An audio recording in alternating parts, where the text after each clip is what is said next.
జై తెలంగాణ. జై తెలంగాణ. మేము తెలంగాణ ప్రజల యొక్క సమస్యలు తెలుసుకోవడానికి జాగృతి సంస్థ ఆధ్వర్యంలో చేపట్టినటువంటి జనం బాటలో ఇవాళ ఆదిలాబాద్ జిల్లాలో బోరజ్ మరియు బేల మండలాల జైనత్ బేల మండలాల మధ్యలో ఉండేటటువంటి బ్రిడ్జ్ దగ్గర ఉన్నాం.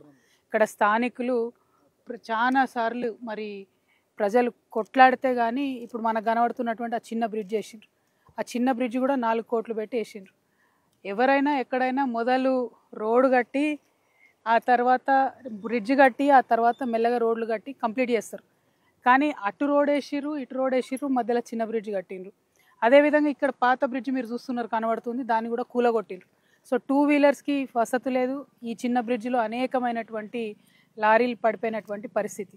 ఇప్పుడు ఈ తర్నం బ్రిడ్జ్ అనేటటువంటిది కట్టకపోతే ఒక పక్క మహారాష్ట్ర కనెక్టివిటీ కూడా మిస్ అవుతున్నది, చాలా ఇబ్బంది అవుతున్నది. పైగా ఈ సంవత్సర కాలం మొత్తం మీరు చూసిండ్రు, వానలు వర్షాలు బీభత్సం నడుస్తున్నది. కాబట్టి ఎప్పుడు కూడా ఆ చిన్న బ్రిడ్జ్ మీదకి వెళ్ళి నీళ్లు పొంగి పొరులుతున్నటువంటి పరిస్థితి.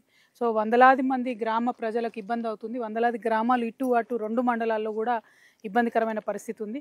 తక్షణమే ప్రభుత్వం స్పందించాలి. ఇప్పుడు మనం నిలబడి ఉన్న గడ్డ కూడా మొత్తం కొత్త బ్రిడ్జ్ చేయడానికి వేసిన గడ్డ ఇట్లనే ఉండిపోయింది. ఇది ఖచ్చితంగా తక్షణమే కొత్త బ్రిడ్జ్ని శాంక్షన్ చేయాలి. తర్నం బ్రిడ్జ్ సమస్యని మరి పరిష్కరించాలని చెప్పి నేను డిమాండ్ చేస్తూ ఉన్నాను ప్రభుత్వాన్ని. ఈ విషయాన్ని పట్టించుకోవాల్సిందిగా స్థానిక ఎమ్మెల్యే గారిని, ఎంపీ గారిని కూడా నేను డిమాండ్ చేస్తూ ఉన్నాను.